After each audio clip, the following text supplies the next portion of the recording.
Same stuff, different life.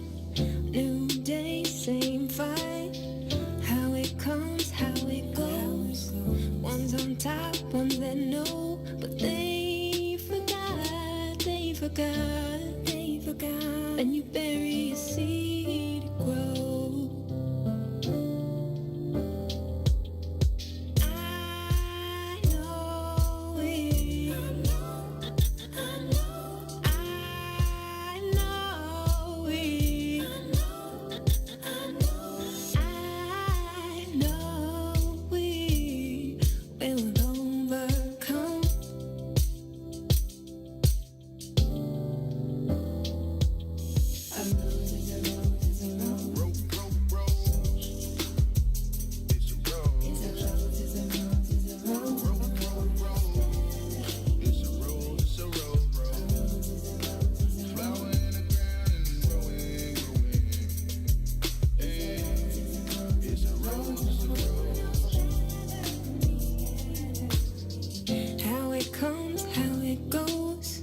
Different names, still a rose.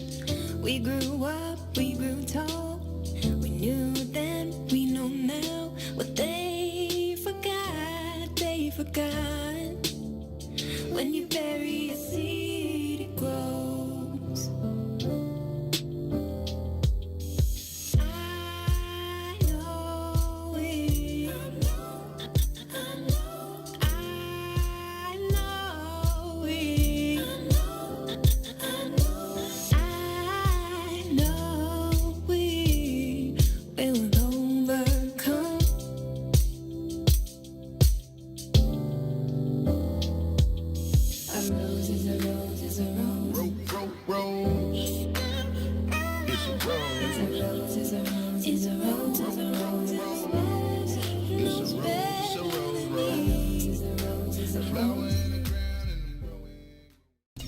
You're listening to I Said What I Said with Toussaint Werner and Herb Howard. What are y'all takes on blended families? Meaning white people or what? No, she mean like you got kids, this person got kids, y'all get together and bring the whole family together. I don't know. I have zero experience with it. I imagine it could be challenging. Especially, I think the older the children are, I think the more challenging it could be. I think if it's little children or something, you can kind of explain it to them, and they may like grow up together and kind of in that same space where this is mom, this is dad type thing. But if you talk about older kids where they literally have a mom or dad, another person like that has been in their lives, when they're older, and you're like, oh no, this is your stepbrother, stepsister. Like, nah, we like 17. Like, I'll bone her. And if this family don't work, you can just give me to the game anyway. Ain't no, it ain't gonna matter. No woman will ever be important. I'm not being an ass. I'm serious. In my mind, the value of that kind of a commitment is family. I got that already. So now we just chilling. So you ain't gonna really know my children. What's up, good people? You're listening to I Said What I Said with Toussaint Werner and Herb Howard live on What's In It for the Black People Media, Monday, Wednesday, Friday, 1 p.m. to 3 p.m. You are listening to the most dangerous show in the morning. The Fraternal Order of Police. It is the president, John J. Catanzara Jr. We all saw the Anjanette Young video. Naturally, when someone hears, I didn't do it, you got the wrong place, you just discard it. You have an obligation to make sure that the rest of the place that you're doing a search warrant on is secure. Okay, so you used the word naturally. And when you watch that video, naturally, a natural reaction would have been to provide her with some coverage for her naked body. Have you ever been to police? And so have you ever been to police? Let me finish my question. So a natural reaction was not what we saw from those white police officers. A natural police reaction is to secure the scene. So a natural police reaction is different from a natural Well, we're talking about police. We're not talking about you going into a building. We're talking about the police going into a building. Hence why in the beginning of the question, I related it to training. Are police officers trained to not see black people as human? And so police training would make them naturally react to see me as an animal? I'm not even going to dignify that with an answer because that's just an ignorant statement to make. They went in there looking for an offender who was not there. Do you know that until you searched the whole place? They did. They searched, and she stood there naked. And at that point, after they had the scene secure, she still stood there naked. Again, I already conceded the fact that they could have did a better job covering her up, but her race had nothing to do with it, and you're going to keep implying it. I'm going to keep telling you you're absolutely wrong. Let me ask you a question. Is it a lack of training? Is it a lack of proper training? No. Oh, my bad. And I keep telling you, you got the wrong The most disrespected person in America is the black woman. We will kill you for our woman. WIIFTBP. What's up, everybody? Welcome to the green side of things. It's your man, Sadiq. And Cassiopeia.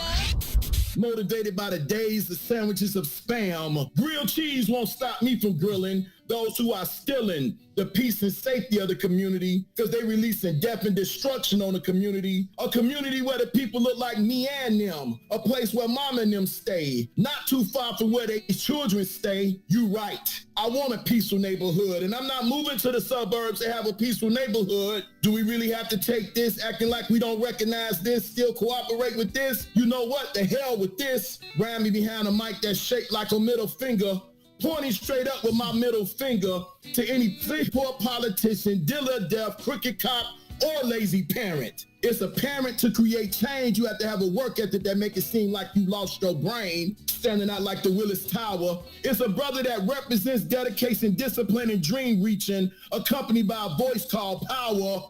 Who rhyming harder than a rebel with the pen? Representing the city of Point Guards is an extra large MC who rhymes always on point, always rhyming with a point behind the flow. One of my students said the rhyme so hard we should stop calling it flow. Let me tell you something else before I go. I was born to stand tall. I was born in Chicago. That is Brother William Morris. Appreciate you, brother. Much love. Chicago, homegrown.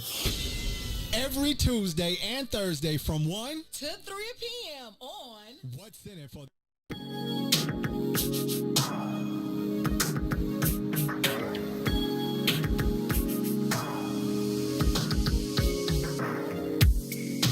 I can see it in your eyes. You've been hurt way too many times, baby. And if I'm being honest, yeah, tell girl that you want this, yeah, but I can only wait for so long, girl. Giving us both some space so we can see, but don't make this too hard, yeah, 'cause I still want you right next to me, girl, it's plain to see, yeah, don't play with it. Too short, gotta make a decision, yeah. It's time to make up your mind, girl. You gotta make up your mind, girl. You don't have to say a word, the writing's all over your face, yeah. You don't have to hurt no more, just give me your love.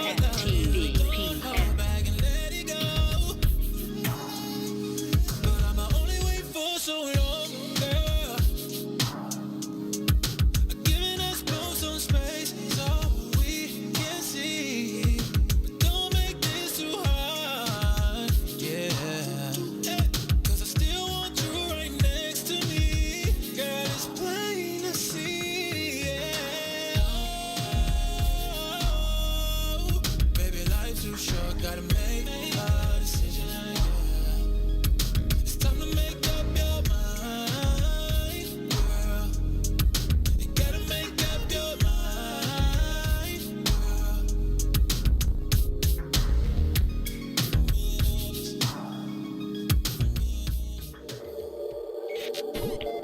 WIIFTBP.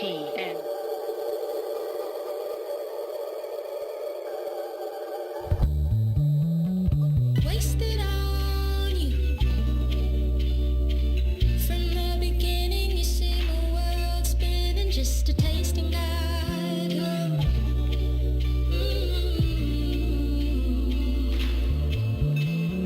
Wasted on you.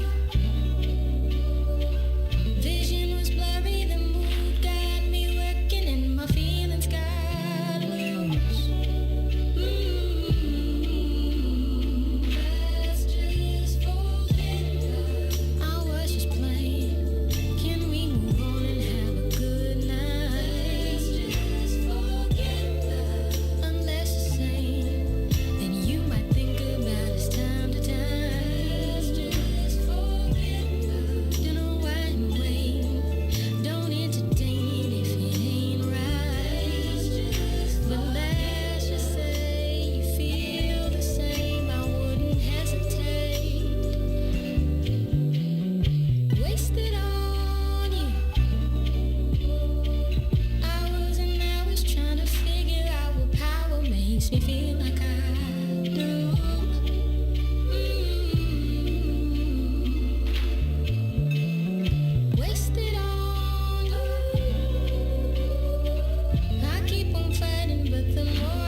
why we shine wherever we go.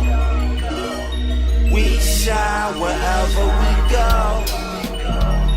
We shine wherever we go. We shine wherever we go. Lord, Lord. Welcome to the mind of a pothead. On my head, see a young nigga got dressed. We don't give a fuck what the cop said. I'm living a legacy. So even when I die, I am not dead. Nigga, I am not dead. Fuck with me. That's about one of the nicest things you've ever said. Yeah, that's exactly what I'm saying.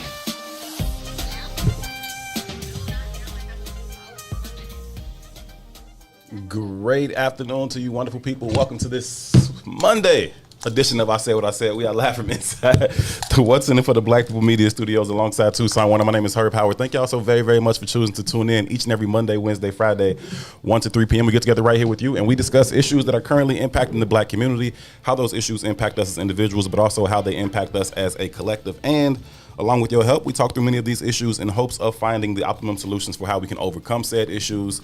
Again, overcome them as individuals, but perhaps more importantly, overcome them as a collective. Thank y'all so very, very much for choosing to be a part of the conversation. As always, your input is valued. It is certainly appreciated. Anything you want to add to the conversation, feel free to do so. We will read through as many of your comments as possible while we go through the show. We would kindly request that you please take a quick second to share the broadcast. Share it on your personal page. Share it even within your personal network with absolutely anyone that you think would add value to or find value in this particular conversation. We welcome them to be a part of the discussion because we believe that the more like-minded individuals we can get to be a part of it, the better the opportunities we have of reaching those aforementioned solutions. So please, please, please, if you would be so kind, take a quick second to share the broadcast. Again, this is I Said What I Said. It is intellectual thuggery at its absolute finest. My name is Herb. His name is Two. What's happening, good brother? What up, famo? I'm blessed and highly favored. How are you? I'm doing good, man. Nothing to complain about. Just, chilling on this here Monday. It is a beautiful, beautiful Monday. In the city of Chicago. It's like 70, 75 degrees, something like that. Yeah, it's a nice day. I bought the bike out, you know what I mean? Yeah, I figured you would. It's beautiful today. It's going to be even better tomorrow. So, when the weather's right, I'm right. I ain't got a whole lot to complain about.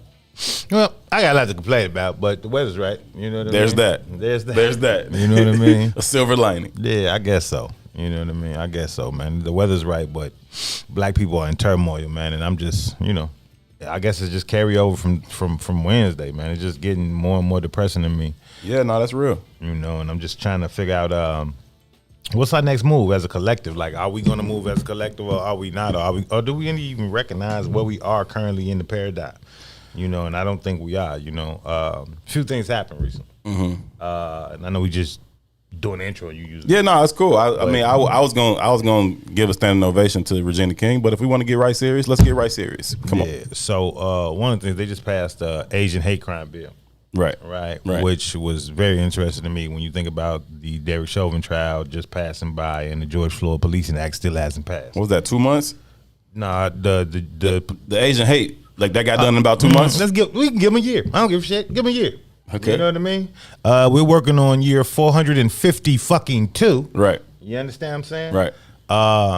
And I just think that's very interesting that we all jumped and applauded when Derek Chauvin got arrested and we didn't really garner any victories. Right. Nothing politically, nothing legislative-wise. Nothing. So I think that's very interesting, specifically when we voted for Kamala Harris, i.e. the black vice president, and Joe Biden as the representation of the savior for the black community. This is his 100th day in office as well, or at least what are they supposed to do for the anniversary of it. Don't they make all these promises about their first 100 days? Yeah, for his first 100 days, he's done nothing for us specifically.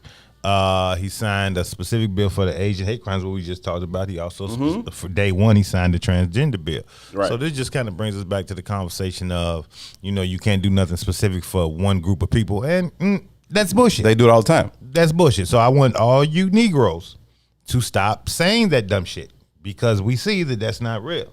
We just not included in the conversation. What do we do? What do we do to be included in the conversation? What do we seek? Every year around this time, every year on this particular Monday, I'd be like, here y'all fucking go again. We up in arms about, we got snubbed at the Oscars. Fuck the Oscars, fam. Like, the real issue is why we seek their validation so much. Every year I'm on the same Oscars, Grammys. Every time it's the same shit. Oh, we got snubbed. Who didn't win this? Who didn't win that? That ain't your shit. Okay, that's white people evaluating their shit. Why you seek their validation and get so upset about it every single year? Why you turned that TV on yesterday expecting something different to happen? Like, I don't get it. Right? We have to. Before we can even begin to kind of eradicate some of these issues, we got to understand what they are and what they and where they begin. And I don't really think that we quite understand that. I really don't think we quite understand that. I don't think we understand the ramifications for some of the shit that we see, and nor do I think we understand how they go about maintaining their power. Right? We think we gonna take it back from them by appealing to their sense of humanity or a sense of morality. That ain't how they got it. And that damn sure ain't how they maintaining it. Ain't nothing moral about how they set up these education systems. Ain't nothing moral about this healthcare system, this justice system, this financial arena. There's no morality in any of these industries. But you think that to address the inequities within said industries, we need to appeal to their sense of morality. That doesn't really make sense to me. And so every time I just get upset. Like nothing. I don't know what the fuck happened at the Oscars last night, except for Regina King looked good as shit. That's all I know. Yeah, I didn't even know the Oscars happened last night. Yeah, and that's good. That's good. Yeah, but they did. And Regina King, whew, Jesus Christ, She's fine, man. I used to date a woman that looked similar to her. She's super I had fine. no clue that the Oscars was last night, but there's an uproar behind the Oscars apparently. It's one every year, bro. Every single year. Oh, we should have won this. We should have won that. We should have won this. We should not give a fuck about white people think about what white people think about what we do. That's what we should do.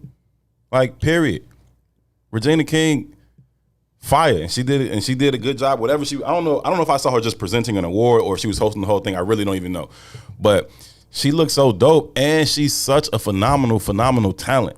Like, her range as an actress has been on display for 30 fucking years, but people rarely even mention her, in that particular, category, right? In terms of people who get that type of recognition for being all-time great. Her range as an actress has been phenomenal. She was everything from Craig's sister in Friday to Janet Best Friend in Poetic Justice. She was a fucking superhero in whatever that show was that came out last year, talking about Black Wall Street and all that. Like that's she's phenomenal. Her range has been on display for a very, very long time. She's done so much, and it's good to see her, begin to be acknowledged for that. But 30 years later, meanwhile, one of these fucking supposed heartthrob white girls pop up one day and she like the shit. Like I don't know. And to be honest with you, I blame us for that shit. That aspirational shit to be continual, to want to be accepted and validated by the white standards. And so we need their Grammys, we need their Oscars, and it's like, fuck that shit. You're killing me. Right. She absolutely directed her ass off in One Night in Miami. Like, that's phenomenal stuff, King Salim. Like, I don't know why we seek that.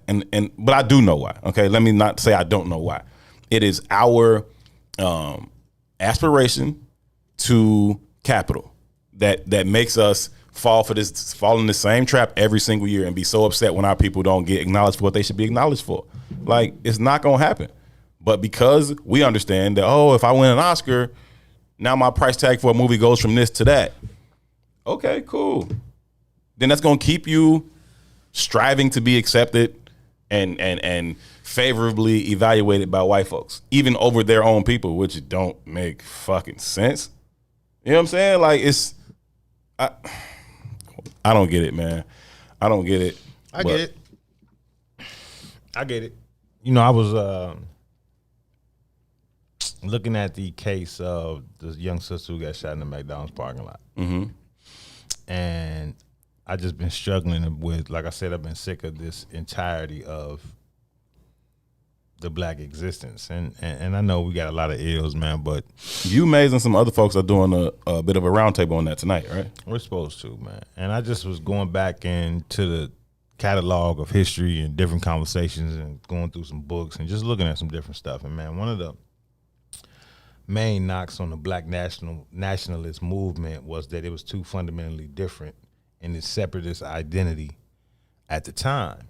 And when I look at all of the things that are happening today, and I'm not necessarily saying the things that are happening against us or perpetrated by other communities against us, but just how we respond to those events and those acts.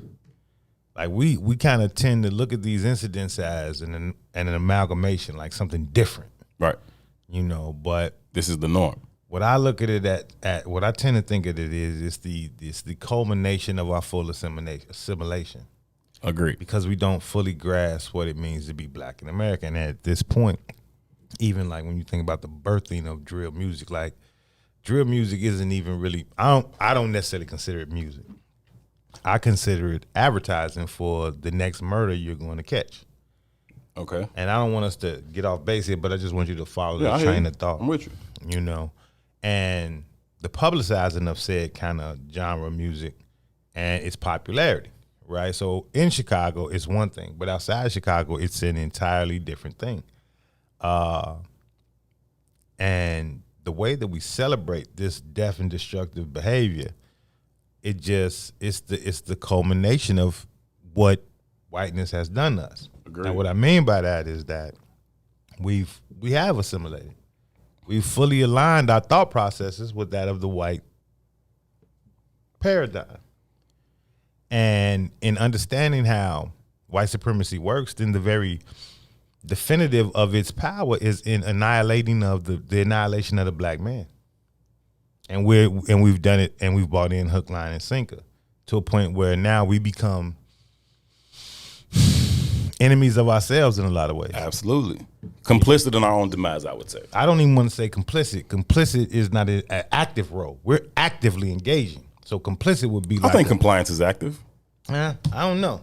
I think complicit is too light of a word. I mean, the only other thing would be to be the cause or the catalyst, and I don't think we're either of those. I think we're complying with it. I think it's more. I think we're operating as part of the cause, though. I don't think it's just complying, right? And I'm not gonna get caught up on that. I ain't gonna get hung up on that part of it. But fundamentally, man, this is the last straw, right? And I was trying to find, and I pulled up Charlemagne's Instagram page because today, Dr. Umar Johnson was on The Breakfast Club. You know, and regardless of how you feel about Dr. Umar Johnson, because I know that could go a lot of ways.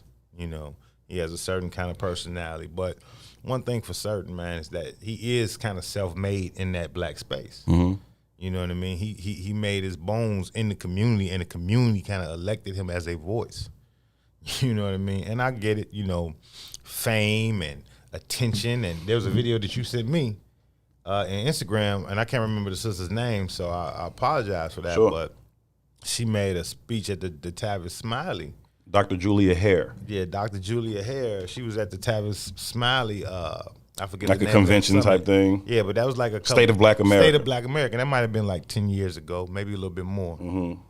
And she was talking about the difference between black leadership and those who lead blacks.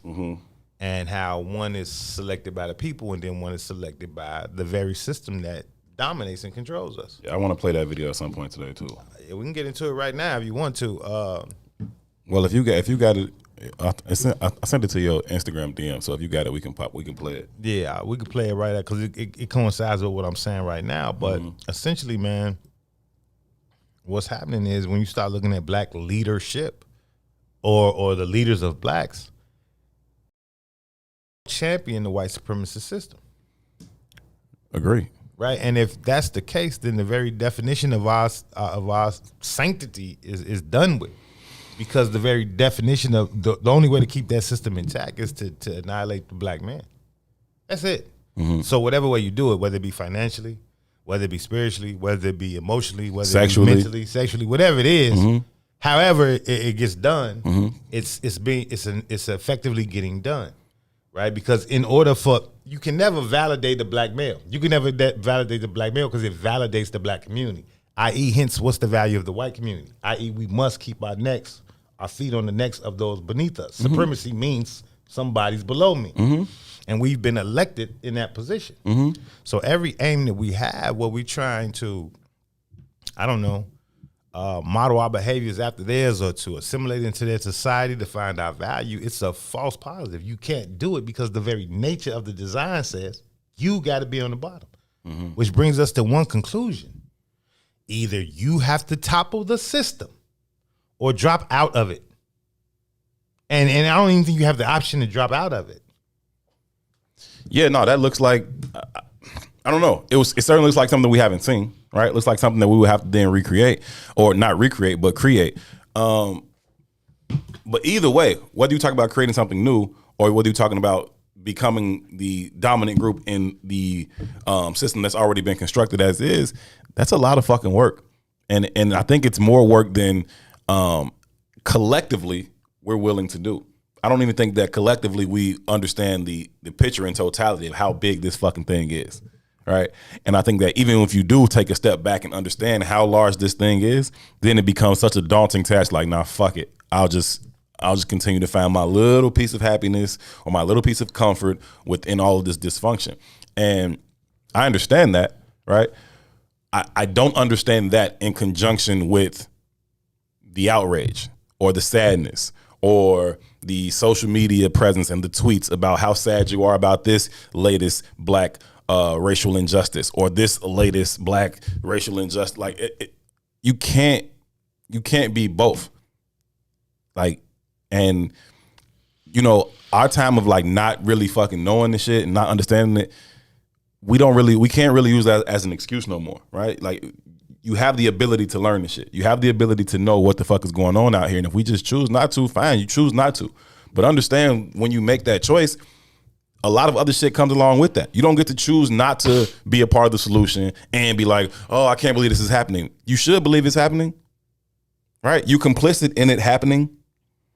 And let me read some of these comments, G. Go ahead. So these are responses from Dr. Umar being on the Breakfast Club, specifically talking about President Biden.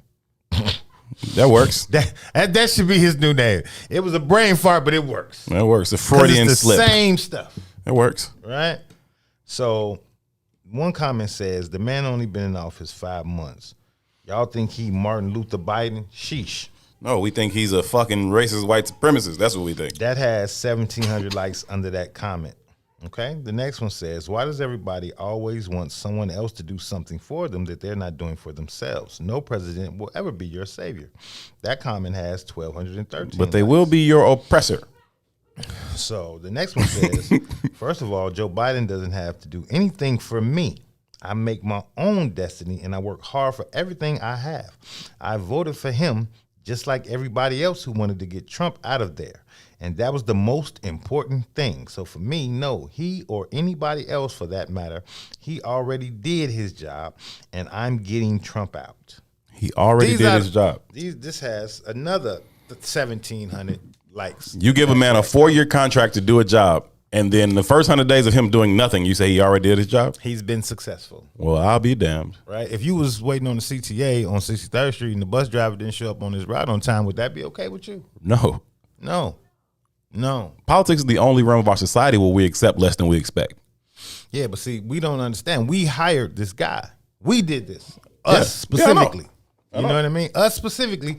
And I'm giving them a year. I'm giving a year because it's not been a year. But within a year, he specifically signed an executive order for the Asian community. And I'm not doodling on the Asian community. Salute to you. Yeah, fuck that. Right? Within a day, within 24 hours, he signed a specific executive agreement for the transgender community. Not duking on the transgender community. That was 24 hours. That's a year for the Asians. I don't even think it's a year, but I'm giving them a year. It was us, black people, specifically, who elected that man. And we're not only getting nothing, we're validating the nothingness. Yeah.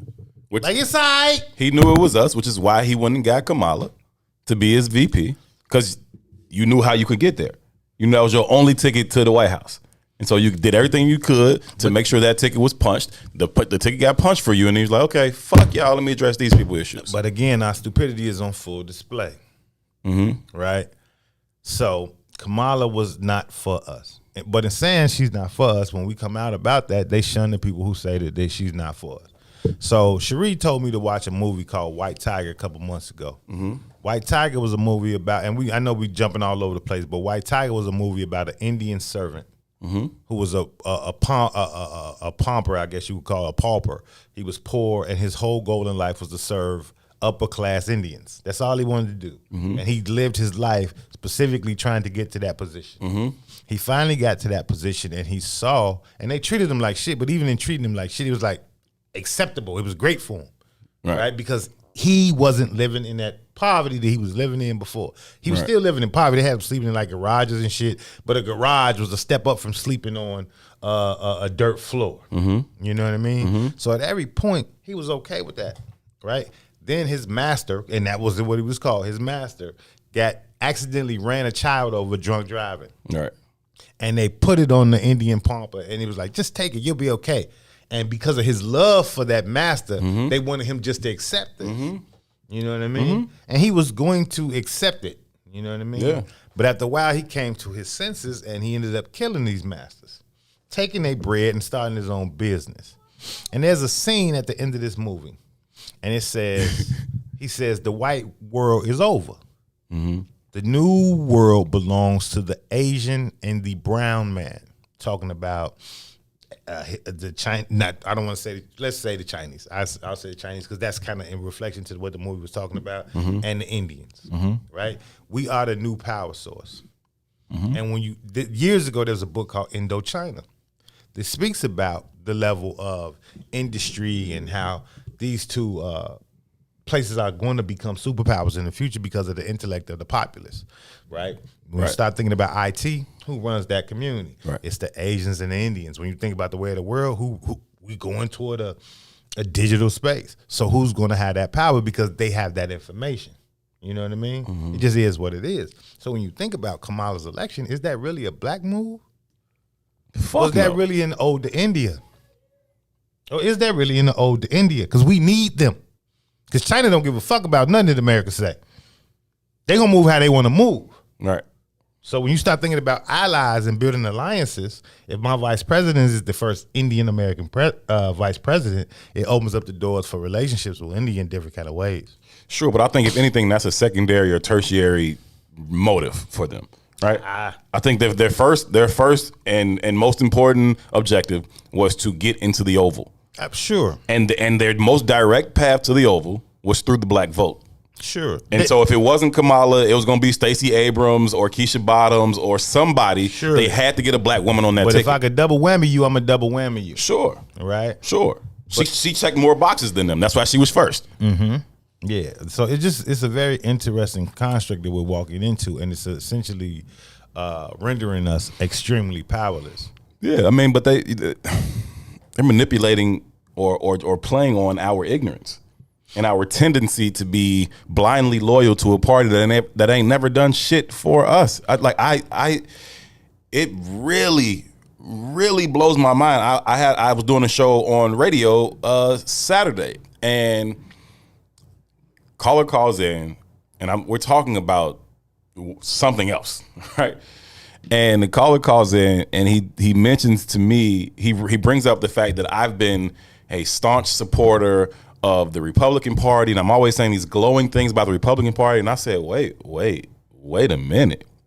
When the fuck have you ever heard me say that? I didn't say that because I was on the radio. I couldn't curse at him. But I was like, when have you ever heard me say that? And he's like, well, I can remember you were saying, that you were glad that Trump was in office, and you said all these glowing things about him. I said, okay, listen, you're mincing up everything I've ever said, right? True enough, I'm on record, and I've never backed off of it. Ever since he started campaigning for president in late 2015, that I hope he became the president. Like, I wanted Bernie Sanders to be the president. Once that wasn't the real thing, I damn sure voted for Donald Trump. And I said it then, and I've said it every time it's ever come up since. That man was uniquely qualified to bring this system crashing down to its fucking knees. His ignorance, his arrogance, his overall incompetency was going to create an opportunity for us to then step into the space and claim some power. Did we do the work? Did we prepare ourselves to be able to do it? Probably not, right? But I knew he would create the opportunity.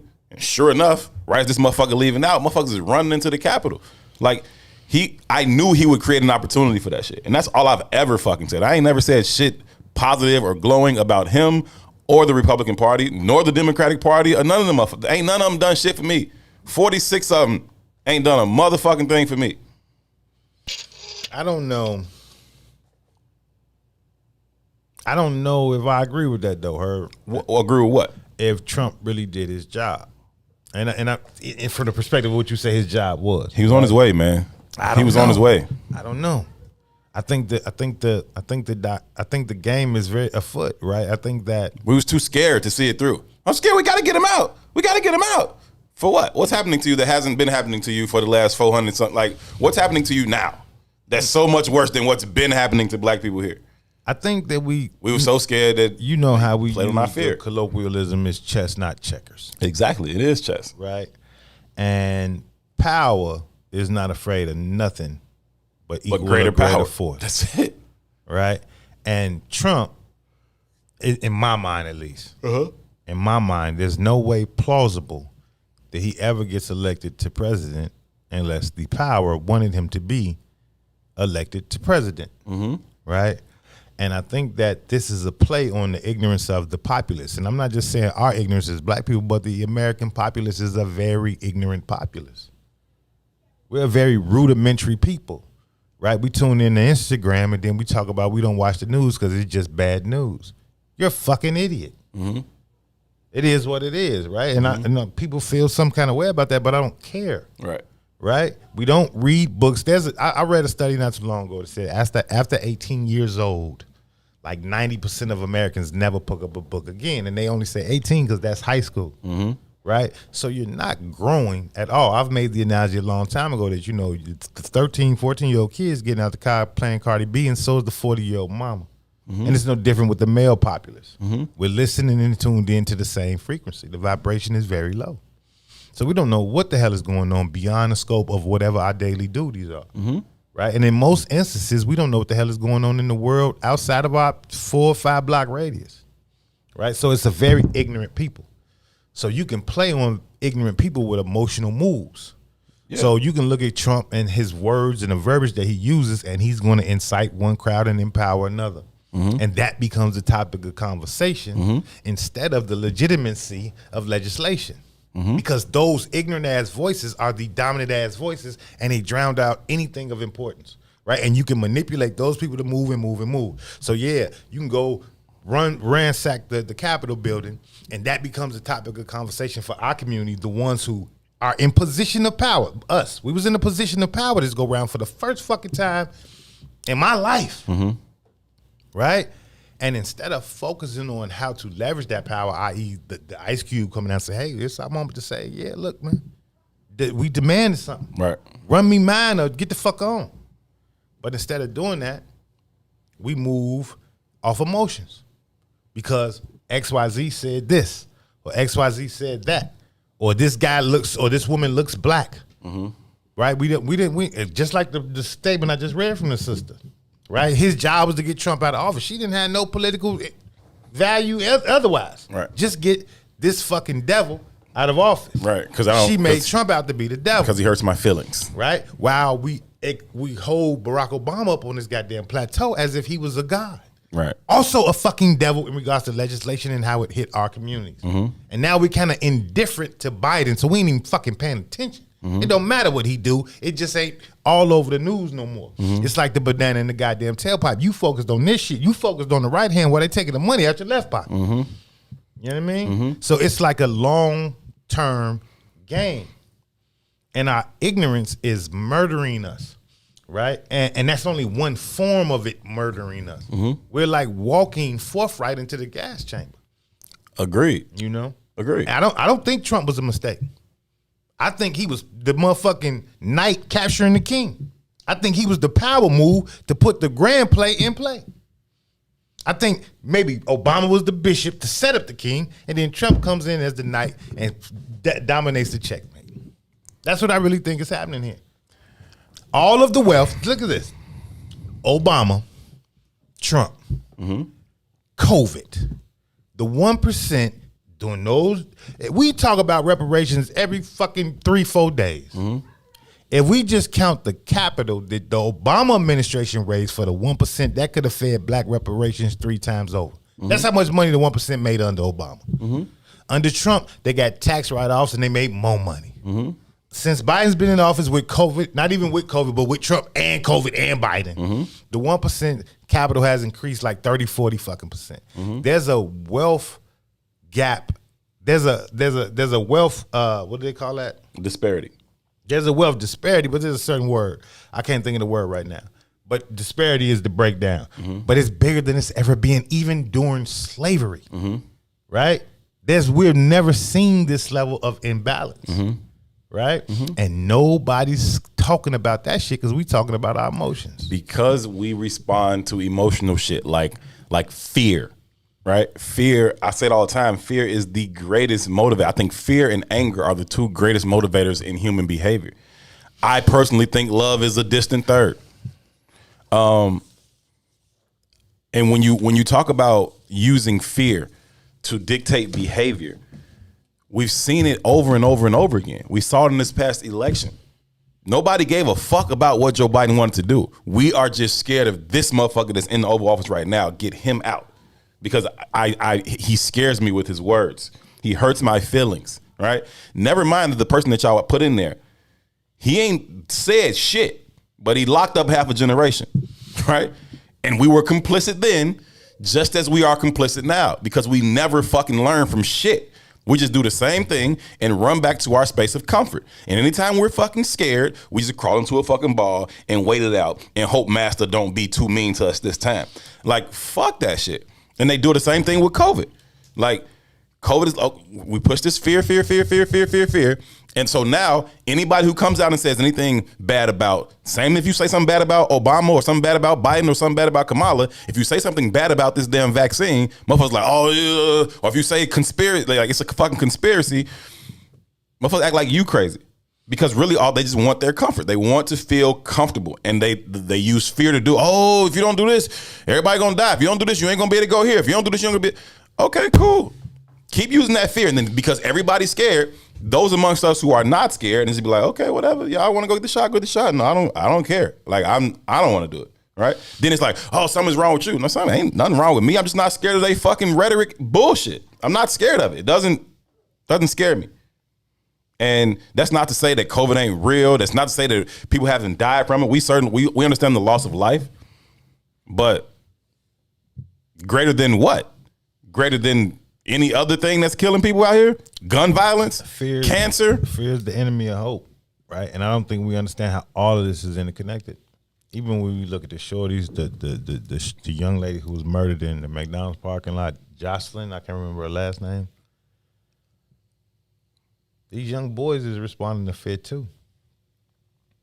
And it's not just fear from what's happening on the block. That's how they will articulate it. But it's fear of never having the possibility to become a man. There's no hope there. There's no hope there. I don't have a projection for a future. I don't have a projection for a family. I don't have a projection for comfort. So fuck it all. Fuck it all. And we get angered by those behaviors. And again, like I said, we act like those are amalgamation of behavior. It's not. This is what the fuck happens. When you deprive men specifically of the opportunity to become men, this is how it reverberates. And what men have to recognize is that until we move beyond this space, this shit will get worse and worse and worse until you identify who your real enemy is. Like, I'm losing all my thoughts around names today. But the brother who said that you cannot be a man until you fully master the environment in which you inherit. Mastering of this environment, in my mind, only leads to a physical war at this point. At this point, it only leads to a physical war. I don't think there's no other solution. We could talk to our lips bust. There is no other solution to topple black colonization within the Americas other than physical war. I think we got to find another way because I don't think we can win that. It ain't about winning. Because you losing, we losing now. Black bodies are being dumped on the streets now, and it's not just through the hands of police. It's through the hands of the own perpetrators in our community, but it's based on the same construct. We at war already. 100%. We at war already. 100%. Right? And we've been at war since we got here. It's just a war that we not participating in. We just ain't fucking fighting back. We at war already. Yeah, but we are. That's what I'm saying. We're complicit in the war. Right? Because we are so aspirational in trying to get to their sense of capital, and we want to be successful by their standard, right? So I got to work, and the parents got to work, and so I send these kids to these fucking free school, and they take care of my kids for 8-9 hours a day, and they tell my kids with all kind of stupid, dumb bullshit, right? And then we got to learn that, and then we put the kids in that same little hamster wheel, and they go and go and go. It's a very well laid out system that works exactly as it was designed to. We just don't understand it that way, and so we don't treat it no other kind of way. Like, we don't respond to it any different kind of way, shape, or form. Like, we just let it be. I don't know what it is, for lack of a better term. And I think that we got to find a way to respond to it differently. We have to fight back. When I say I don't think we can win that, I think ultimately, right, they'll send the fucking National Guard down 79th Street. Who's the National Guard? Like, in essence, who is the National Guard? I don't know. They're The poor young people who sign up for the shit. They're disenfranchised people. They're people who don't have opportunity. Right. But That's those people, who they are. But those people have already made a decision that they are going to fully assimilate into the shit. And I don't see them reversing course. Again, no, man. I'm not saying I want this. I'm not saying, hey, don't nobody who been in no real fucking war or seen remnants of a real fucking war want no fucking war. I seen people been shot in the head. That ain't no shit to champion. Right. It ain't no shit to champion. Right. You know what I mean? It's just not. But at the end of the day, they could be pushed back all the way around the board for this. And I expect it. You know what I mean? What I'm saying is, when I study the board, I don't see another answer. Now, everybody can have a pushback all they want. That's cool. Right. What I'm saying is Toussaint does not see another resolve. No. Win, lose, or draw, this is the only resolve. Okay, I feel you on that. And I'm always saying that, violence has to be on the table. We have to be threatening. We have to be able to respond to certain things and maybe even be the aggressor in other things, right? Before you even go any further, my bad, cuz Salim said too, think of your family. Don't you have something to lose? Absolutely. That's all I'm thinking of. And that's exactly why I'm in the position that I'm in. Absolutely. Abso-fucking-lutely. It's slow death or fast death. Like, I get the premise that the king is making, and he's like, think of your family. Don't you want to keep them safe and protected? Safe and protected from what? Like, I'm literally trying to keep them safe and protected from all this bullshit that swirls around them constantly. And I understand, like, you saying, okay, we kick it off, we might bring that demise about sooner. But to me, I'm looking at the demise happen. It's like watching a fucking slow train wreck, and it's like, well, at least my kid is like way down the track, so he ain't gonna get hit till later, hopefully, unless he gets stopped by the police, or unless he catches a stray bullet in his neighborhood, or unless, I want the whole shit to stop. And it's deeper than that, right? You don't have children. I don't. Right? But my children have grown up in without lack of a better word, in a retardation of a childhood. You can't fucking go outside. That's the reality, right? I tell the story all the time. I had to have that realization in my mind, like, you can't raise a lion on a leash. So I had to let Eric start going out there, right? But I'd be a fool to say, every time he walk out that door, I don't feel some level of discomfort. That's not normal. That's not healthy. We are being terrorized from every vantage point. So when Salim asked the question, do I have something to lose? I'm already losing it. Right. I'm already losing it. We've lost it. When have you seen little boys riding on bikes in the city of Chicago? Where do you see it at? Right. You don't see it in our neighborhoods. Right. That don't happen. The basketball courts in our neighborhood was ground zero for black boy life in my neighborhood. Facts. You don't see that today. They ain't at the basketball court. If they're not organized, if your parents can't pay for you to do it, you ain't doing it. You ain't doing it because you ain't allowed beyond the front steps. And we start the lies of it's because they attached to these video games. Bullshit. It's because you're afraid to let them out the door. And we start making excuses for every behavior that we start to accept. And we getting socialized to be worse and weak. We getting weaker and weaker and weaker. If you ain't, this is another, again, back to just the very essence of a child upbringing. If you don't let that child outside of your purview as a parent, When is he ever being challenged, specifically for a boy? Mm-hmm. When is he ever being threatened? When is he ever gonna have to stand up on his own? So what he learns is somebody else gonna always take care of me because I ain't even gonna never be challenged. Because ain't nobody gonna challenge Eric next to me. Get the fuck out of here. It's not gonna happen. We're raising weak generations because we keep submitting. We keep submitting. It's a submission out of a desire to be comfortable, G. Like I'm not arguing why. I get you, right? I'm just saying, like, it's this desire to find some piece of comfort that makes us shrink into these spaces and say, okay, oh hey, it's comfortable here. If we kneel down right here and we be quiet enough, they'll walk past, they won't see us right here. Like, I'm not on that, fam. I'm just not on. I've never been that way, G. Like, if this was my direct path for me to walk to school and grammar school, I'm taking this fucking way. And if them niggas right there don't like me, and we gonna deal with this today, fam. Because if you think I'm finna walk all the way to fuck around there and all the way fucking back around here every day, you out your damn mind. Because eventually I'm gonna see y'all anyway. So let's address this right now. Let's deal with it. But the very nature. I'm not hiding from you forever. Fuck that. Of America, period. And this ain't just our community. It's to avoid conflict. I know. Right? It's to avoid except that's not the American way, though. To avoid hard work. Not the American government's way. That's the American people's way. But as a nation, that is not what we do. We seek out conflict. We create conflict. We manufacture conflict. We want to come to your land and get what the fuck you got. We will manufacture it. And if we got to blow up our own buildings and kill a few thousand of our own citizens to do it, then so fucking be it. That is collateral damage and an acceptable loss of life. Same thing we just saw in COVID, in my opinion. Yeah, but conflict is But that's necessary. just conspiracy theory, right? Because this government is so trustworthy. Conflict is necessary. It's necessary for growth. You got to grow through shit, right?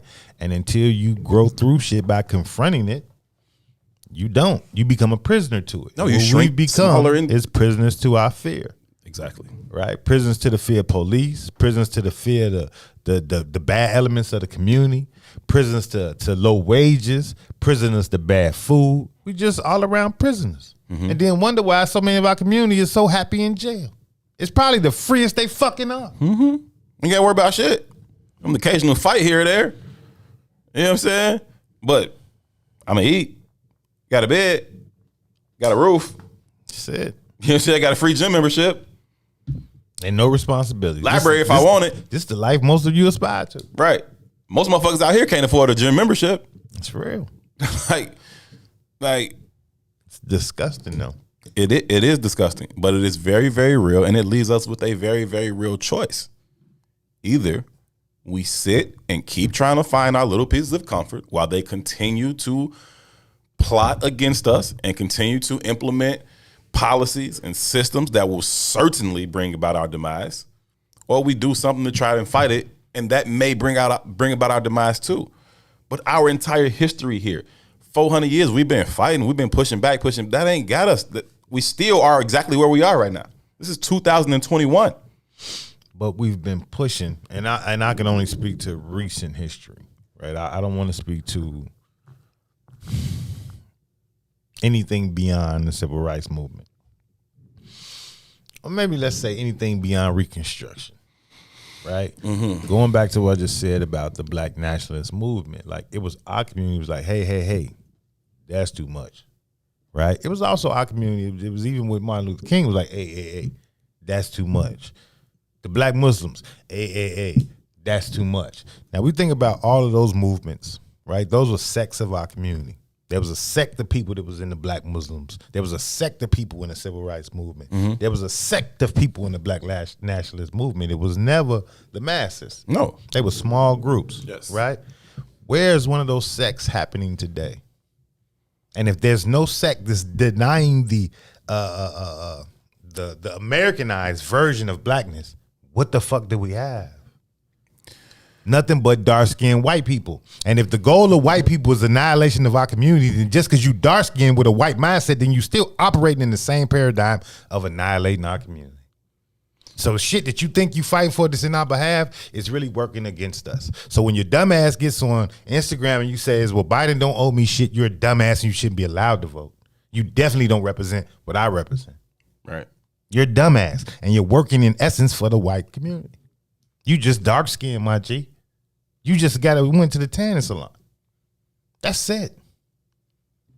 Totally complicit. Before we take a break, Salim says, it's submission to ensure survival. Remember, we've been totally encased in a white supremacist paradigm for our entire existence, totally vulnerable to genocidal intentions. After slavery, we had no utility for white Americans, so our survival and our actual increase in population is a miracle. Please praise our ancestors for that miracle. Our ancestors deserve all of the praise, honor, and respect that we could possibly muster up. Any other group of people would have been perished from here. We come from the strongest people to ever walk the face of this earth. To survive what our ancestors survived, and for the very fact that we are sitting here is proof positive and an absolute testament to those that came before us. All honor and respect to them. I am merely saying that none of their efforts, none of our efforts, or no efforts before then or since then has led to a positive change for us. Not in actuality, not statistically, not in day-to-day life. Now, do you walk down the street and see people hanging from trees? No, you walk down the street, people see get choked to death by the police. You see a 80% black population in the prison. Like that's nothing that we've tried already. Strength has is one worked. thing. Strength is one thing. Can't deny strength. Mm-hmm. Courage is another.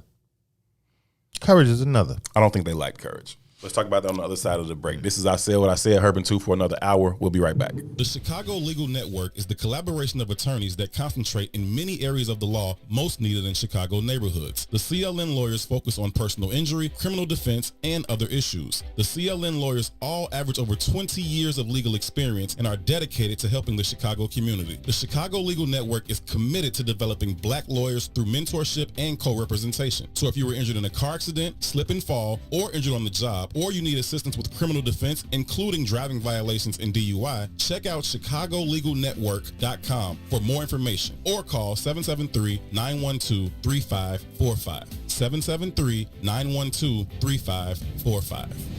You are listening to the most dangerous show in the morning. The Fraternal Order of Police. It is the president, John J. Catanzara Jr. So we all saw the Anjanette Young video. Naturally, when someone hears, I didn't do it, you got the wrong place, you just discard it. You have an obligation to make sure that the rest of the place that you're doing a search warrant on is secure. Okay, so you used the word naturally. And when you watch that video, naturally, a natural reaction would have been to provide her with some coverage for her naked body. Have you ever been to police? And so have you ever been to police? Let me finish my question. So a natural reaction was not what we saw from those white police officers. A natural police reaction is to secure the scene. So a natural police reaction is different from a natural Well, we're human talking reaction. about police. We're not talking about you going into a building. We're talking about the police going into a building. Hence why in the beginning of the question, I related it to training. Are police officers trained to not see black people as human? And so police training would make them naturally react to see me as an animal? I'm not even going to dignify that with an answer because that's just an ignorant statement to make. They went in there looking for an offender who was not there. Do you know that until you searched the whole place? They did. They searched, and she stood there naked. And at that point, after they had the scene secure, she still stood there naked. Again, I already conceded the fact that they could have did a better job covering her up, but her race had nothing to do with it, and you're going to keep implying it. I'm going to keep telling you. You're absolutely wrong. Let me ask you a question. Of training? Is it a lack of proper training? No. Oh my God! And I keep telling you, you got the wrong place. You got the wrong place. The most disrespected person in America is the black woman. We will kill you for our woman.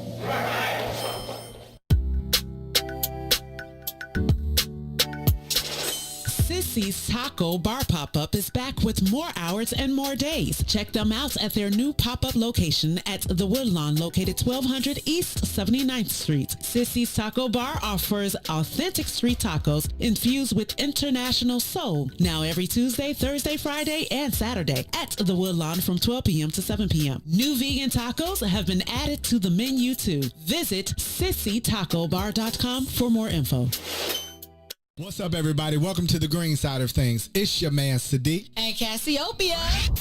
Motivated by the days, the sandwiches of spam. Grilled cheese won't stop me from grilling. those who are stealing the peace and safety of the community because they releasing death and destruction on the community. A community where the people look like me and them. A place where mama and them stay. Not too far from where their children stay. You right. I want a peaceful neighborhood, and I'm not moving to the suburbs to have a peaceful neighborhood. Do we really have to take this, acting like we don't recognize this, still cooperate with this? You know what? The hell with this. Ram me behind a mic that's shaped like a middle finger, pointing straight up with my middle finger to any poor politician, dealer, deaf, crooked cop, or lazy parent. It's apparent to create change, you have to have a work ethic that make it seem like you lost your brain, standing out like the Willis Tower. It's a brother that represents dedication, discipline, and dream reaching, accompanied by a voice called power.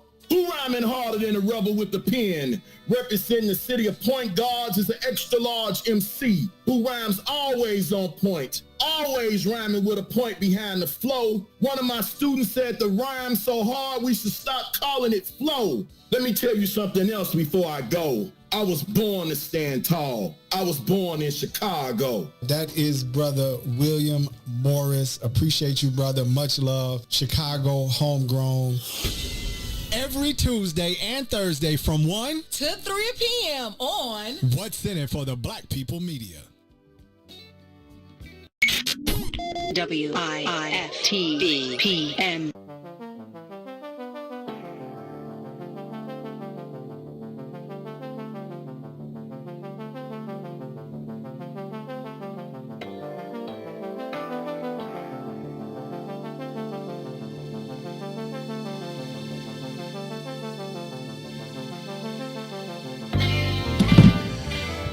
Welcome back, family. We are back and we are live from inside the What's in It for the Black People Media Studios alongside Toussaint Werner. My name is Howard in the production studio behind the glass doing what she does better than anybody else. Her name is Sonia Escobar. Sko, what's happening? Good afternoon. I know you probably don't even know what time it is. You got that one little window in there. You've been there since 5 o'clock this morning. I hear it's nice outside. It is beautiful. It is beautiful. I almost, said, well, we could do this show tomorrow, but then it's going to be like 85 tomorrow too, and so they would have just kept getting bumped back. So let me go ahead and come on up in here. But you good though? Mm-hmm. Always good to see you on a Monday, ma'am. Yep, y'all started Monday off like this. Okay. Yeah. Did you see Regina King in her dress? I forgot about the Oscar. Yeah, I mean, you should. There's nothing to remember, but maybe you had seen like a picture or something like that. Jesus. But that dress, that blue dress. Yes, that's what I'm talking about. Oh, beautiful. Yeah, she's. Oh my gosh. Anyhow, got into a conversation last hour, just talking about the state of Black America, if you will, and what that looks like for us and what our prospects are for overcoming any of these things. And more importantly, what does it look like in terms of us responding to it? Do we kind of, in my estimation, right, shrink and kind of, cower into places of comfort in the midst of all of this dysfunction? Or do we kind of rise up and say, okay, enough is enough. Either beat my ass or I'm beating yours. But you're not finna just keep fucking like creating these systems that are bringing about my demise anyway, right? And so that's kind of the conversation that we're having right now. We appreciate y'all's perspective as always. They are valued. They are certainly appreciated. Please continue to offer them.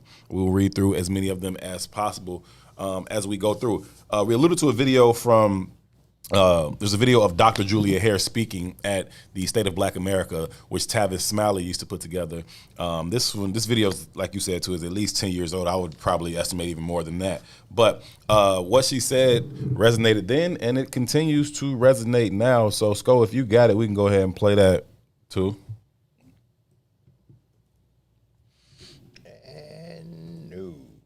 Now, these people... Because see, right now, these people that you're calling black leaders are not what they used to be with Marcus Garvey's day. They're not what they used to be back in the days of W.E.B. Du Bois or Martin Luther King. Those were the people that got us together and planted a strategy, and we're not looking for fame. But today's black leaders, I'm afraid, have become leading blacks. And don't ever confuse leading blacks with black leaders.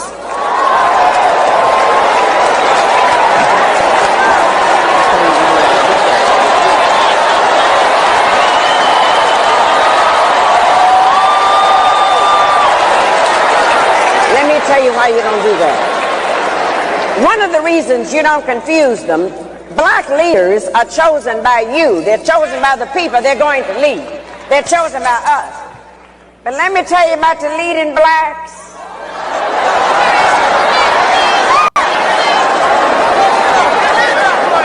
The leading blacks are chosen by the media.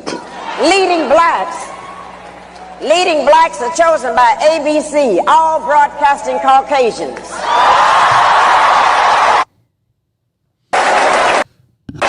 Because see, right now, those are facts too. That's pretty much. It's pretty much what it is, right?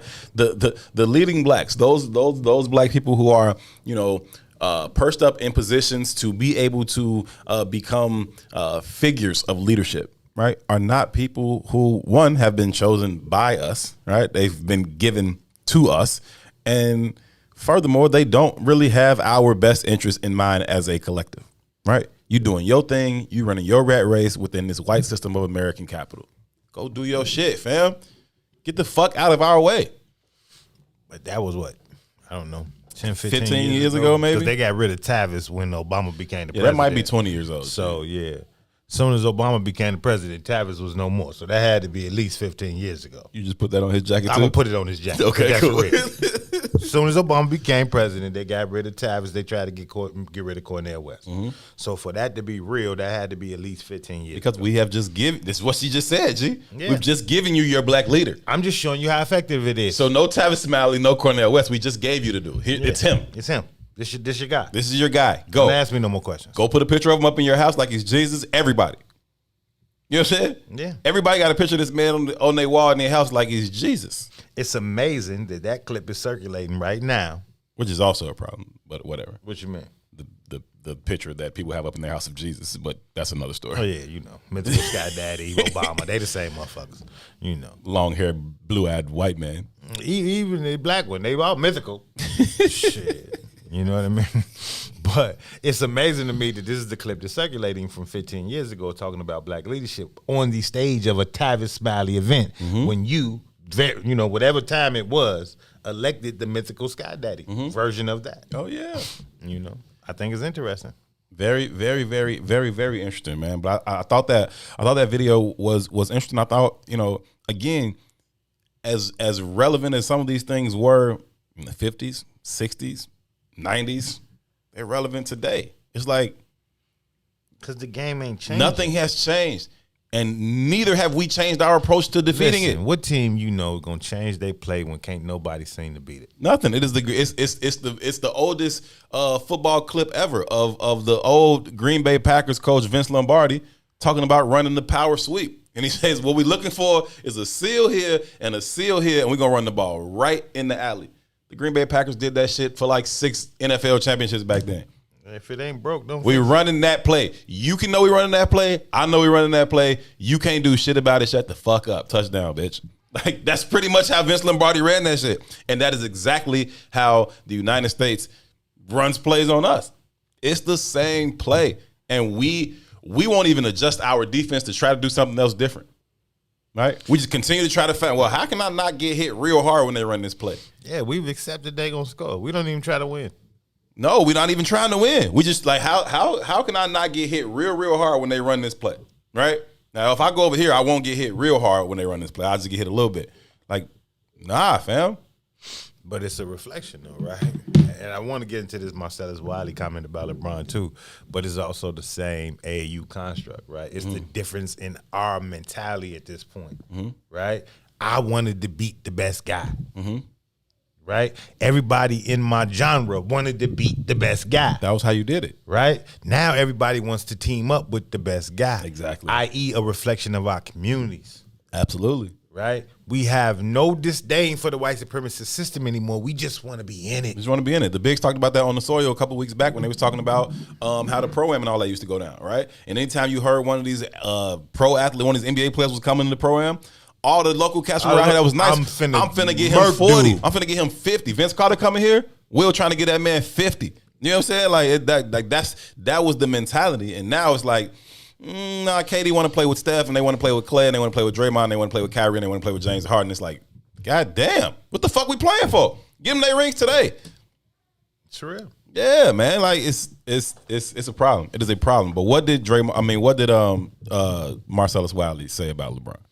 So, what was it? Last week, I guess it was, when Chauvin. Marcellus Wiley is a former NFL player. He had a pretty good career for the Chargers. He was a defensive end. He has since been an analyst at ESPN since he retired. Showed is dying. Yeah. But I'm going to let Marcellus Wiley speak for himself. I don't know. Can we play an ESPN clip on this? Let's find out. Yes or no? Yes. Let's go. You think we can play this clip, or you gonna think it's gonna get snatched? We ain't got to play it. But essentially, Marcellus Wiley comes out and says, he's tired because LeBron says you're next when the sister got shot with the knife, right?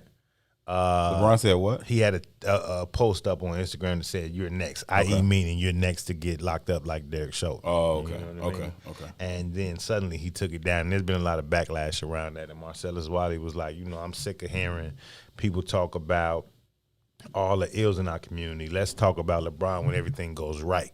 Let's talk about how you're a billionaire and you've never been arrested. Let's talk about the beauty of the American system, right? And it just kind of dawned on me, like, the insanity of that statement. From Marcellus Wiley. That's the insanity of that statement. Mm-hmm. Like, LeBron is arguably the second best player to ever play that fucking sport. Mm-hmm. I don't like LeBron, but you can't deny. No, for sure. He's top 3 undoubtedly. Undoubtedly. Yeah. Right? He's built like a goddamn linebacker with the speed of a goddamn track star. He's a science project. You got Karl Malone's body with Vince Carter's leaping ability and AI's speed. It's fucking ridiculous. He's a science project. Yes. They made him in a lab. You understand what I'm saying? And you talking about let's make this motherfucker the standard. Right. I want to slap the shit out of Marcellus Wiley. And then again, too, I want to say, like, why is that our standard? And let's put this in perspective, right? Because he talked about LeBron growing up in Cleveland in a single-parent household and skipping from house to house to house. Mm-hmm. But let's think about LeBron's experience. Mm-hmm. Even at fucking 12, LeBron James is dunking. Mm-hmm. If LeBron James isn't dunking at 12, because the house to house that he moved with was with coach to coach to coach. Everybody saw it. Everybody saw the investment. Right. If LeBron James was not LeBron James, he would have been homeless at 12. Facts. Him and his mama. Facts. And today we wouldn't know who the hell LeBron James was. He'd be dead or in jail. He'd be a problem to the community in which he was being raised in. He'd be a problem because he'd be forced to adapt. Mm-hmm. No one's going to extend that hand to say, hey, man, I got you. Mm-hmm. Because it wouldn't be seen as an investment. And I don't even know this to be fact. Little poor black kids with nowhere to live end up in the streets. That's just what it is. There's no other option for you. That's what it is, man. Right? But I'd almost be willing to bet that all them 10 houses that LeBron lived in, they already reaping the rewards of opening the door for LeBron. They got paid out. They understood it.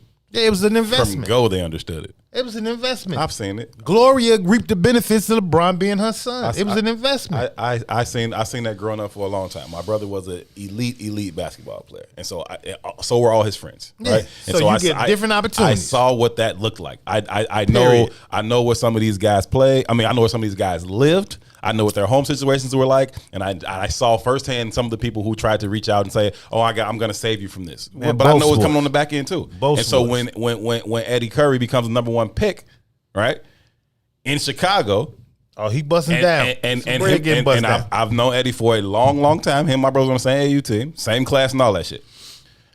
Like, I know what that looked like for him immediately. Oh yeah, you know what I'm saying? Let me run this over here. Let me tell you something, man. Eric played football, Pee Wee League football. I forget the name of the league, but it's the popular league. Mm-hmm. There were kids in that league that were getting their whole families relocated to Naperville by the time they was 11, 12. Mm-hmm. Right? Let's go back to LeBron because Eric excels at basketball. So he's played with a bunch of kids that's played on LeBron's family's teams.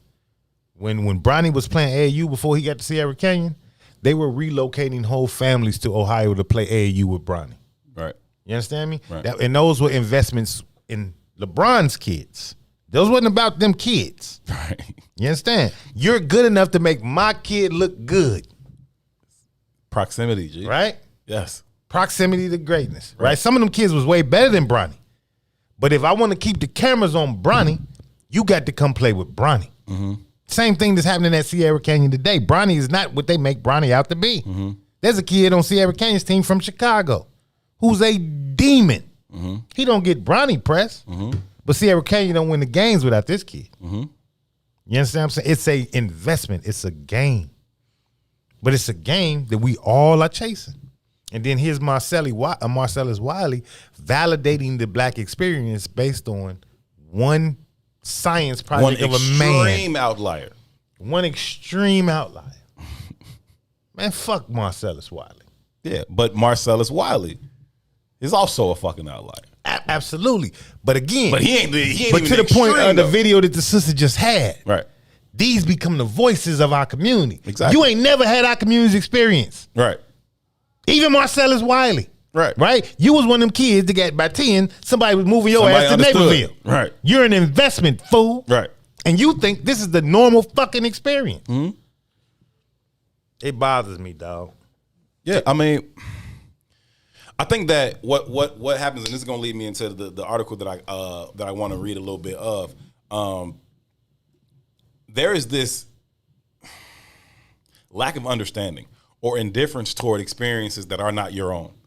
And so Marcellus Wiley, LeBron James, there's a detachment there. There's a disconnection there from reality, right? LeBron James on the cover of Slam magazine at 14 years old, fam. Everything about you since you were 12 has been different. Now, did you come from the hood? Were you a child of a single mom? Sure. Were those first 12 years probably rough and tumultuous and challenging? Sure. Let's say 8, because 12. But then somebody realized 12 is 7th grade. Let's say to about 5th grade, you had a challenge. Yeah, somebody realized early that like, oh, this is different. He's special. This is different. I remember my brother being on the 8th grade basketball team when he was in 3rd grade, and I remember everything for him changing at that point. Being different. He started to get shoes, like even if it's just small shit in the hood. Like, oh, he got shoes. Like I don't have. No, he got those for basketball. A coach gave him those. Like, oh, okay, cool. You know what I'm saying? Like you start to see those concessions being made early.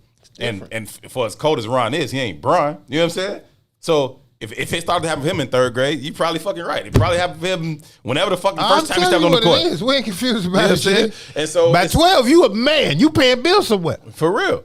So it's an entirely different thing, man. The shit is crazy, but it's like you understand these shits. I can remember like going like off to like tournaments way out and then driving back home, and my mama would like drop off, you know, whoever lived on our way or whatever, right? And so Jay Strait, who was the homie, he went to Dunbar, super cold point guard, but he lived in Robert Taylor's, right? And so we get back from these tournaments. By the time we pull up to Robert Taylor, it's like 2 a.m, right? So we pull up, Jay got to hop out, and they busting. And he trying to run into the door and shit like that. And this was like regular shit. After we come back from any of these tournaments, any of these fucking weekends, this is what's happening. We come back from a tournament on a Saturday night, this is what's happening in the Robert fucking Taylor's, right? And so then you get people who like, but Jay was always, you know, fresh and fly. He was that kind of dude, right? And so like, oh, they pay him to hoop. You don't know shit about him, okay? You don't know him. You don't know where he come from. You don't know his life situation. Fuck you if somebody want to get him a bag to hoop. You know what I'm saying? Like, how Jay Strait go to fucking Wyoming? They must have. I don't give a fuck what they did, fam. Yeah. Okay, like you don't know him, and that's just the reality of a situation. But be clear, all of these people are making investments. Okay, none of these motherfuckers love you that much. Okay, these are all investments that they expect a return on as soon as you're able to return it. But if you're not Jay Strait, right, if you're not Ron Howard, right. If you're not LeBron James, what are your options? And then you wonder why black boys are being pushed into athletics. Right. Because don't nobody give a fuck about the chess champion. Right. Ain't nobody don't bring nobody you into give their a home for shit that. about the scientists. Mm-mm. Don't nobody care. Nah. Right? And then you wonder why this is where our projections are. This is where our aspirations lie. Right. Why do all these kids? Right? You wonder why which one to every be? shorty want to be a fucking rapper or a sports star. Why y'all want to be that? Because that's who you fucking admire. Because that's what you admire. This is why you watch Real Housewives. What are those? Let's keep it above. If you want the motherfuckers to be teachers wouldn't be fucking poor. And even that, I don't mean it like that, but I mean in comparison to you don't have any athletes and value in rappers. that. You value the aspiration just like the shorties. And then you go home and say, you should be paying more attention to math. But you turn on Real Housewives of Atlanta. Right. The fuck out of here. Right. You ain't pay attention. Right. You don't value that. Right. That's what I said, is that the entirety of the Americas is ignorant. Yeah, and it leads to a certain level of indifference, man. I love Nip. But Nip ain't Martin Luther King, and that's what we've made him out to be in the last 2 years. Yeah. I'm a fan of Jay-Z's raps. I'd be lying if I said I wasn't. Mm-hmm. He ain't who y'all made him out to be. 100%. Right? But the people who are those people, you don't give a shit about them because you're going to have to read what the fuck they got to say. Yeah. Even Martin Luther King, right? It blows my fucking mind how much we pump out this Martin Luther King bullshit. Like everybody was on Malcolm that. X. Like everybody was on that. Fuck being on that. What book have you read of theirs? Mm-hmm. What do you know about them except for what the white media tells your dumb ass to know about them? But I mean, even when they were here, G. I mean, we look at the March on Washington and we see all the people that was there, whatever, cool. But people wasn't really following him like that. Like that wasn't, you know what I mean? They weren't really behind everything he was talking about like that. He came to Chicago, and the people who I trust that were there told me it was 17 people in that motherfucking room. Now, I've met hundreds of people who told me they were in that room. You know what I'm saying? Oh, when Dr. King came, I was there. But only the couple of people who I trust and believe, like, it was like 16, 17 people in that motherfucker. Yeah, man, they said it was like 8 people at Cole Park. You know what I'm saying? Like, it's like, but I've met hundreds of people who swear they were there. Like, it's foolishness, but it's the indifference because of the lack of understanding. It's not a shared experience, right? And you would think that we should be able to bond around, if nothing else, our shared experience as black people here. But that does not tend to play out as the truth, right? That's not it. Barack Obama's experience can't be fucking mine. It's not the same. Real quick, just because you said that. Mm-hmm.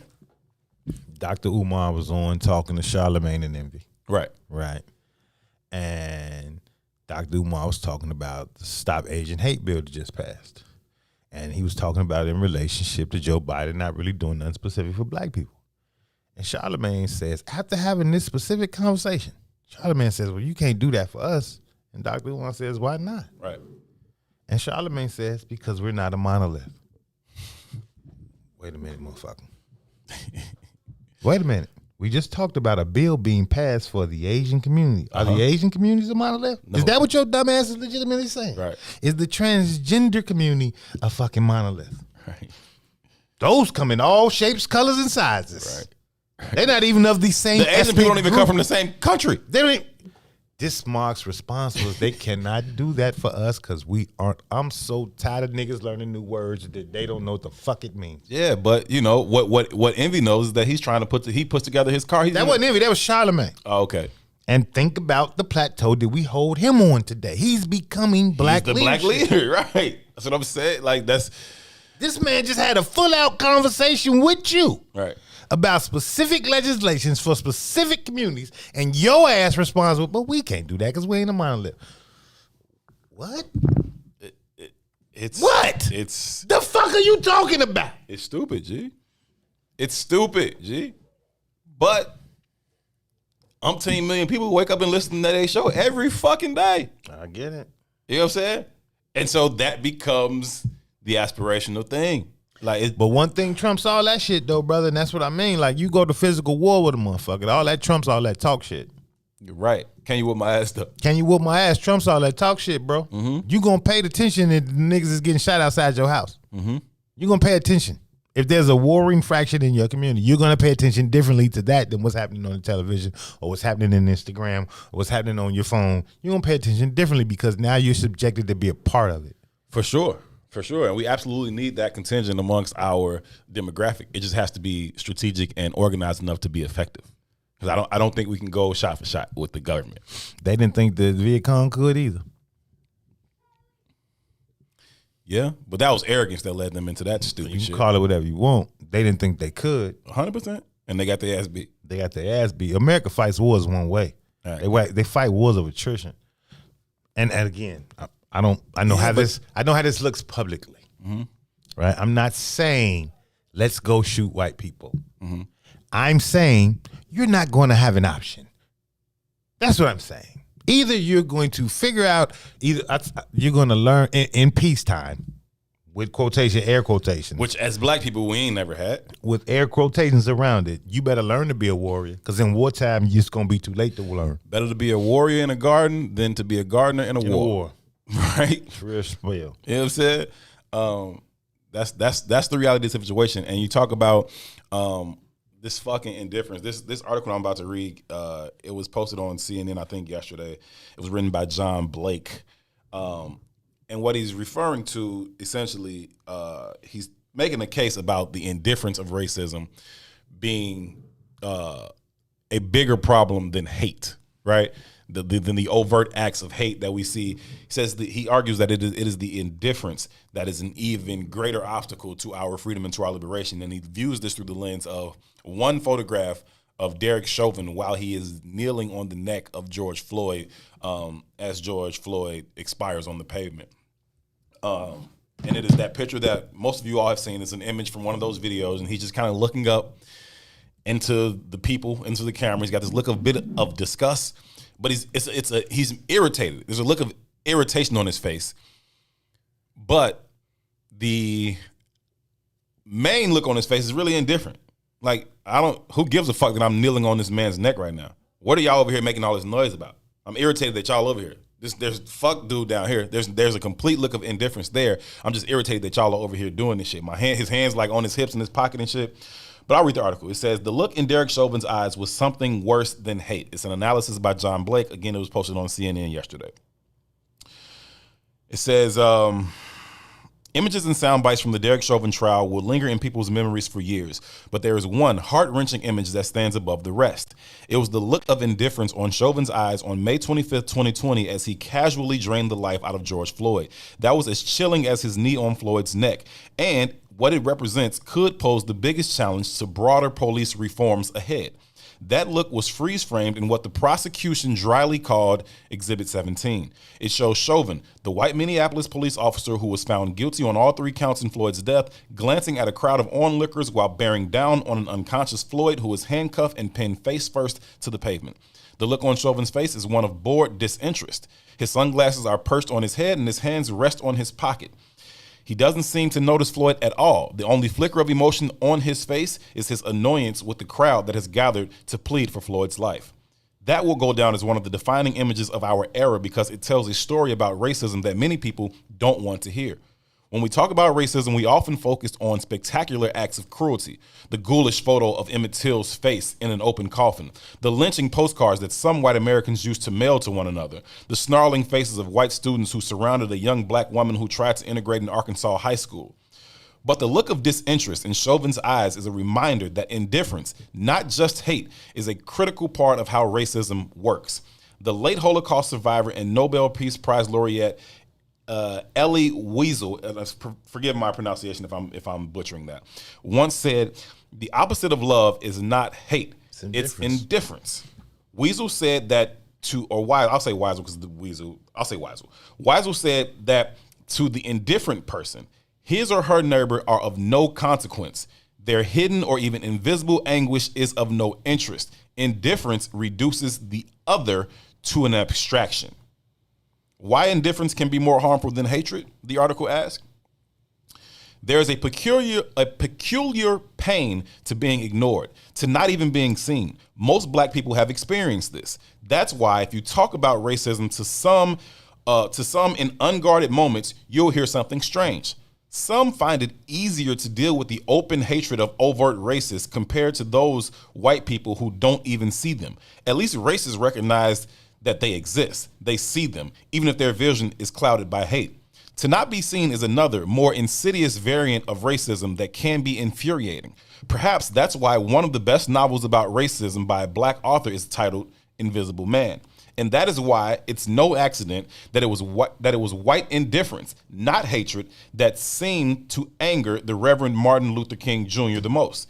King didn't write his epic letter from Birmingham jail in 1963 in response to hateful actions of white segregationists. He addressed it to a group of white moderates who he thought were indifferent to the suffering of black people living under segregation and who were more devoted to order than to justice. Racism needs indifference like a plant needs water and sunlight. White indifference is why slavery and Jim Crow lasted so long. White indifference to police brutality is why so many black men continue to die like Floyd. White indifference is why it's harder for black and brown people to vote in some states than for white people. It's white indifference that allows so many black and brown students to go to racially segregated public schools with fewer resources. It's white indifference that allows so many people in the medical profession to believe that black people don't feel pain like others. Indifference makes black pain invisible, just as it did with Floyd. Violent acts of racism grab the headlines, but the most pervasive forms of racism take root when white judges, cops, politicians, and ordinary people look the other way to not see what is happening right in front of their faces. Prosecutors use Chauvin's indifference against him. They say it's hard, though, to dramatize white indifference. Photos of indifference don't go viral. But then Chauvin came along, and the prosecutors at his trial recognized that it was his indifference, not just his cruelty, that was a big part of why Floyd died. They focused relentlessly on Chauvin's casual body language during the arrest of Floyd and the lack of concern on his face as he pinned Floyd to the ground. They told jurors Chauvin showed indifference to Floyd's pleas for help. They said Chauvin and the other officers at the scene talked about the smell of Floyd's feet and idly picked stones from a vehicle's tire while Floyd died in front of them. The prosecutors built a case where they forced the jury to see Floyd as a human being and not as an abstraction. There was no superhuman strength, they said. There was no superhuman strength because there's no such thing as a superhuman, prosecutor Steve Schlacker said in his closing arguments. Just a human, just a man, lying on the pavement being pressed upon, desperately crying out. A grown man crying out for his mother. There was one moment, however, when Chauvin's look of indifference broke. It came at the end of his trial. When the judge read the guilty verdict, Chauvin's eyes departed in panic. They widened in disbelief. And maybe in that moment, as he was handcuffed and led away, he got a glimpse of the terror so many black and brown men have felt. Why this indifference poses a challenge for the future? As activists use momentum from the Floyd verdict to press for more police reforms, this wall of indifference may be their biggest challenge. There are plenty of complicated proposals to reform policing, a federal ban on chokeholds and no-knock warrants, challenging authorities' immunity from civil suits, and stopping the militarization of local police. Much of the progress on police reform, though, will boil down to this. Will enough lawmakers and judges see black and brown people who are being brutalized by the justice system as fellow human beings? Or will some continue to see them as thugs, predators, or superhuman? History suggests that this will be a huge challenge because the resiliency of white indifference is underestimated. Its strength is in its anonymity. It doesn't typically call attention to itself, and its perpetrators are often unaware that they see certain people as the other. In his book, Race in the Mind of America, Breaking the Vicious Circle Between Blacks and Whites, psychologist Paul L. Waddle wrote that what is often called racism will be more precisely described as indifference. He says, perhaps no other feature of white attitudes is as cumulatively responsible for the pain and privation experienced by our nation's black minority at this point in our history as indifference. And at the same time, perhaps no feature is as misunderstood or overlooked. The article goes on to say perhaps Exhibit 17 of the Chauvin trial will change that. Many people can't muster the strength to watch the entire Floyd video. It's just too painful. But plenty of people saw that image of Chauvin looking bored as a black man's life ebbed away beneath him. As activists press for more changes in the wake of the verdict, Chauvin's face could serve as a sober reminder. Indifference, not hate, may be the biggest obstacle to police reform. I agree with everything that was said there. Indifference is what allows the rest of that shit to take place. You don't matter. I don't hate you. You just don't fucking matter. And because you don't matter, I'm not going to rise up against anything that is happening to you. It's like a fucking ant. I don't really hate ants, but if you step on one, I'm not gonna be like, hey, don't step on that ant, because I don't give a fuck about that ant. I'm indifferent to that ant's plight and struggle. And so, I might not step on them because I don't really hate you. You can go ahead and crawl past me if you want. Do your thing. But if somebody else do it, I'm not going to be like, hey, don't do that either because I'm fucking indifferent about ants. I agree with it theoretically. I don't agree with the construct of what he thinks the impact is going to be. Mm-hmm. And when you was reading it, it used the word indifference over and over and over again. Mm-hmm. But in the earlier statements, it stated casually. Mm-hmm. Right? And I think that's where I kind of got stuck. Because it goes back and it reaffirms everything I was saying before that. Mm-hmm. Black male death is casual than a motherfucker. Mm-hmm. It's casual amongst us. Mm-hmm. We talk about how casual it is. One of the main conversations we have about the documentary we did was when one of the young boys we was dealing with got shot up. And I told you how I was offended with the documentarians continually calling me, asking about his health. Right. Because even me see it as casual. It's just regular shit. Just regular shit. Niggas get shot every day, B. Niggas get shot every day, B. Yeah. It's casual to us as well. Yeah. It only becomes an anomaly when it's not us, even in regards to the black race. Mm-hmm. Right? When it's a little girl, now it's like everybody stop the fucking presses. Let's have this conversation. Mm-hmm. And I don't want to devalue the black girl's life. I think we should have been stopped the fucking presses. Mm-hmm. You know what I mean? Mm-hmm. But how many black men got shot that same day? Do we even know? But I bet you there's a number attached to it. Mm-hmm. I bet you there's a number attached to it. Mm-hmm. Nobody knows that. Mm-hmm. Nobody, because don't nobody give a damn. It's casual to us. Mm-hmm. Right? So to reaffirm that Chauvin's face, casually as it was, is going to become a poster child for the construct of white indifference. No, I think that the point that he was trying to make was that while we think we might have had a victory here, he says what he's seeing is in that picture, you're seeing an indifference, which is really the biggest obstacle to us getting to that point. And he doesn't think that we can overcome the indifference so easily as we think we can overcome the hate. I agree. I agree theoretically. He wasn't saying like this is something we can use. He was saying this is a problem. This is going to be in your way. Right. Theoretically, I agree with the construct. Mm-hmm. But then what I'm saying is that we see it in the same light. Mm-hmm. Agree. Yeah. We see it we're indifferent too. That's why it takes a fucking 7-minute video. Because we indifferent to Ahmaud Arbery. We indifferent to Trayvon Martin. Because it didn't have the long show attached to it. We indifferent. Right. That's just right. We indifferent. That was the only reason I told you at the beginning of the trial that I thought that he would be convicted. Because we just dark-skinned white people. Right, because of the long video. If it was another split-second thing, a Jason Van Dyke thing, or a Columbus police officer thing, or whomever, they'll find a way to work around that. Even if it lands in a 2-3 year minimum security summer camp sentence for Jason Van Dyke, they'll find a way to work around that if it's a split-second thing. Only the fact that it's a 9-minute video that you can't really explain your way around, we can't save you, white man. We would say if we could, we would. We can't.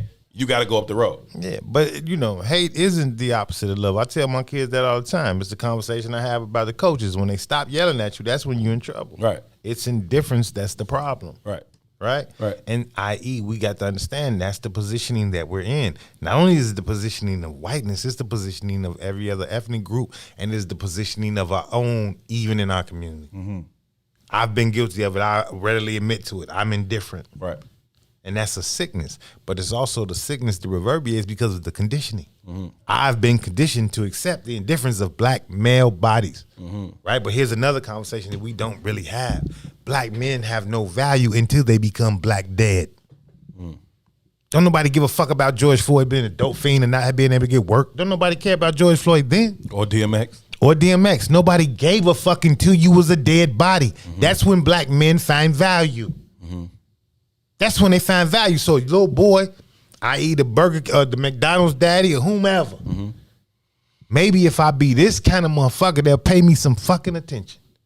Because otherwise, they don't even see me. Not white people. People next door to me don't see me. I ain't found value nowhere else. We don't have any value. Everybody's indifferent. Mm-hmm. But it's part of the conditioning. Because the very nature of a white supremacist system, what I said before, can only survive if somebody's on the bottom of it. And if you destroy the man in that community, they will never fight back. Because it is the man that will lead the fight to fight back. So the conditioning has to make us indifferent to Black death. We can only be valuable as dead. Then that is where you find this kind of sick ulterior value in these fucking videos going viral every fucking week, right? It desensitizes you even further, right? You start to normalize this shit, right? It's the same reason that they would drag you to the middle of this fucking center town square, whatever the fuck it is, and hang you up in front of everybody. We want everybody to see this shit. You know what I'm saying? We want everybody to know that your life does not have value. And whenever we want to do whatever we want to do to you, we fucking can and we fucking will. And this is just what it looks like in modern day. No, you can't drag a motherfucker down into fucking Times Square and hang him up. Nah, you can't do that. But you can absolutely send a video to everybody's fucking device of them being choked to death or shot to death or whatever the fuck to death. You can show that, right? And yeah, you got to deal with a little outrage for a little while, but these niggas ain't going to be mad that long. You know what I'm saying? LeBron will tell them to go back and hoop, and they'll go back and hoop. Man, this week has hurt my feelings, G. I ain't going to lie to you. This whole week has hurt my feelings. And it's hurt my feelings, in essence, just the Black responses to the behaviors that's happening nationally and locally, really. It's really hurt my feelings because it's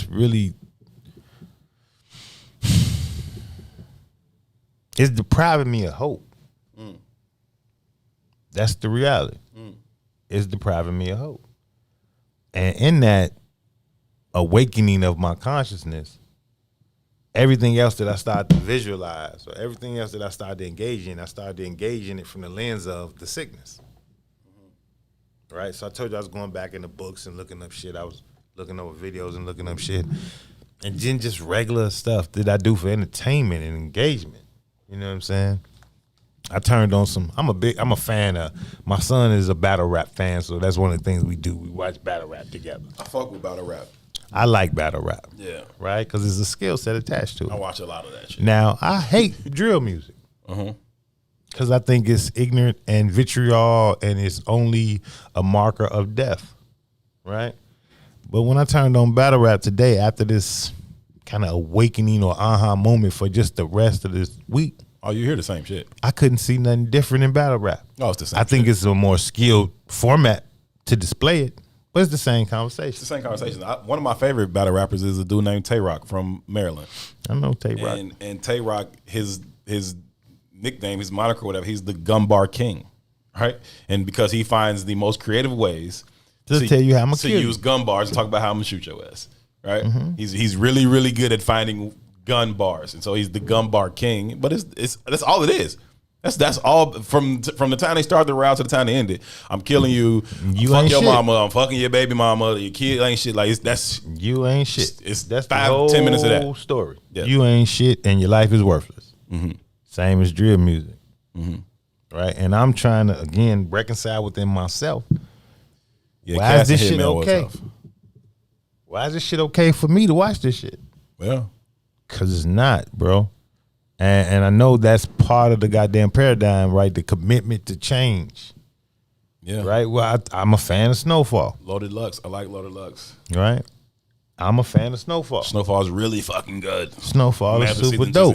Right? But I also know they stole the goddamn story from Rick Ross and he didn't get nothing, didn't get paid off of that. Yeah, that's trash. That's fucked But I'm still up. watching But it, I'm right? still watching it. The season finale was huff too. It wasn't huff, but it was. But my point in saying all this is that until we make a commitment to us in some kind of form or fashion, if they can just keep feeding us this shit that we're attached to, uniquely attached to as entertainment, Yeah. we doomed. Yeah, I think I might have said this to you a couple weeks ago that I've been trying. I've really been trying to like be more conscious of the shit that I listen to. Not because I think that it's going to, pervade my subconscious or invade my subconscious or anything like that, and I'm going to start behaving a certain kind of way. I'd like to think I'm beyond that point of being influenced by the music in that particular way. But I do understand that if I'm listening to it, it is supporting this type of music, this type of industry, which then allows that type of music to grow and spread more. And then it starts to affect younger people than me who are absolutely impacted by these things. So I can listen to drill music all day. I ain't finna go shoot nobody. You ain't trying to shoot me. I'm not finna shoot you. You know what I'm saying? I used to think that too, but I don't think that's true no more. Right? I think imaging and messaging dictates behavior. Right? And just like food, any food that you let in your body has an effect on your body. Anything, any message or idea you let in your brain has an effect on your brain. Yeah. We think we can control it. We just had this conversation 5 seconds ago. I was just like, man, I've been doing good on the no meat April, but I've been overindulging in sugar. Right. You know what I mean? It don't matter if I ain't eating the meat if I'm eating the sugar. You understand? It still has an effect on my body. I feel you. You right? And I stopped doing this shit. Hey, I'm proud. Right. But the other shit is still crack. Still doing It's still damaging me. Right. Right? It's no way to avoid it until you say I'm not fucking with it. No, I feel you, and and first of all, shout out to Brother Sadiq for putting that together. I didn't jump down with it this month because I know that my April is gonna be trash every fucking year, and so I wasn't even finna lie to myself like I'm finna eat good this month. That is bullshit. Every April is my birthday month. Every April I'm eating trash and I'm drinking all the fucking time. So April it wasn't a good month for me to lie to myself like that. But I've been trying to get back on the hill lately. The point is this. Go ahead. But even to that though, when we talked about it earlier, both of us like, man, this shit's just about vanity. It ain't about health. Yeah. Right? But that's the same argument about drill don't affect me. Right? Then you're not reaping the benefits. It is affecting you. But in your mind, it's like, I can separate. Right? Just like we don't look at the burgers in the health way at all. We don't give a fuck. But it's affecting us. It's affecting the health part. It's affecting the health part. For sure. It's there. You know what I mean? Just because we ain't acknowledging it, don't mean that it ain't doing what it's doing. For sure. But I just mean that in terms of like, so like the song I've been listening to for a few fucking weeks, and it's fucking ridiculous. I think I told you this a couple weeks ago, in fact. It's that Get It Back in Blood shit from Pooh Shiesty and Lil Durk. And the song is called Get It Back in Blood, and it's just talking about robbing niggas, right? And if you mad that I robbed you and you want your shit back, come get it back in blood. You know what I'm saying? Like that's it, right? He like, we robbed you with no ski mask on. You know exactly who took that shit. Come get it back in blood, right? That's the song. And I be banging this shit in my car, okay? Charged up about it. Now, I'm not in that shit. No, that's not a thing I'm into. Like that's so. Nah, it ain't right. That track right there, that shit fire ass code. I love it a lot. But I be like, damn, why do I love it so much? And then I be like, don't tell my kids though. Don't do it. That shit go hard. G. And I be like, play it again. Like, why am I listening to this? Play it again. Like it's the song go hard. But it's not. I get what you're saying. And I imagine somewhere subconsciously it's sitting there. But I ain't out here robbing niggas no more. Like I'm not. You know what I'm saying? Like whatever. I just like the fucking song. I wish I didn't though. And I'm saying that I need to be more disciplined just so that I'm not adding to the fact that this fucking music continues to spread, right? Pooh Shiesty makes this song, so many people listen to it. He makes another song like that. Other shorties gonna make songs like that, right? And it starts to impact how shorties move in my neighborhood or in other black neighborhoods around the city. Nah, it ain't gonna impact me. I don't really think it impacts me at all, to be honest with you. But I understand the fact that I'm listening to it will allow it to grow. And I often say that no single water drop thinks it's responsible for the flood. No single drop of water thinks it's responsible for the flood. So I can sit here and be like, oh, that ain't affecting me. Well, I'm one of those water drops right now because I'm absolutely partaking in the system that allows this type of music to spread. And so I want to hold myself accountable to that. But every time that beat drop that's Coach just played, come get it back in blood. That's what I be on. You ever seen that? It's like a little meme, and they got like a little house cat or something, like driving a car, right? And the meme says it's like a little cuddly, furry little house cat in the car, but it's like all turned up in the car. And it said, "This be me listening to songs about selling dope and killing people and flipping bricks while I'm on my way to Target to get air freshener and shit like that." No, I get it. That's the shit, man. But it's hard to differentiate, right? It legitimately is. And again, whether we acknowledge it or not, it still has an effect. Think about this, G. Think about what's going on. Think about Bob Marley. Mm-hmm. Think about the music of them eras and how it shaped the movements of those eras. We'd be foolish to think that those movements wasn't spawned by some of the energy of the music. Truth. I think music is the only universal language, and I think it operates in a certain kind of frequency. Truth. So we think about the Pooh Shiesties, right? And I'm just saying Pooh Shiesty Sure. because you said it, because I don't know who the hell is in that genre like that. Mm-hmm. You know what I mean? But you think about the frequency and the energy in which the people are moving with today. It's more Pooh Shiesty than what's going on. It's more Pooh Shiesty than Bob Marley. Yeah, for sure. You know what I mean? For sure. And again, and I'm not saying those kind of artists don't exist, but I'm talking about in the realm of popularity or visibility. Yeah. You know what I mean? Yeah. Like I was watching again, right? Because I be trying to stay in tune. I be trying because I got children and I want to know what the hell they doing. Mm-hmm. You know what I mean? I told you last week I let Eric rock the whole way to the barbershop with his music. Mm-hmm. And then on the way back, I forced his ass to listen to my music. Mm-hmm. You know what I mean? I watched Gilly and them interview Young Dolph. Mm-hmm. Young Dolph got to be late 20s, early 30s. Yep. They had Wallow had on the shirt that From said Memphis? Malcolm. No, Wallow had a shirt on that said Michael, Prince, Luther, Teddy. You know them shirts, Right, just sure. names. Uh-huh. They asked Young Dolph, which one of these legends would you do a song with? And Dolph was like, I don't know them niggas. I don't know them niggas.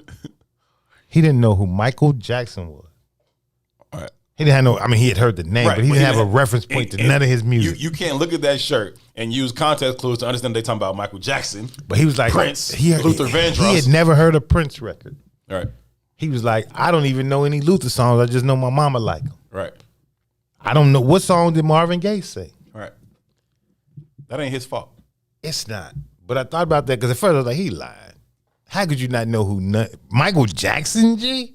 How could you not know who Michael Jackson is? I mean, surely he knows who he is. But to see that shirt, Surely he didn't. He can't put that into no Surely- context. But then I thought about it. Sure and I he said, does. There's no fucking way he doesn't Herb, know you who Michael. fooling yourself, bro. Because No, I'm no. going to tell you a No. real life situation in my own house. No.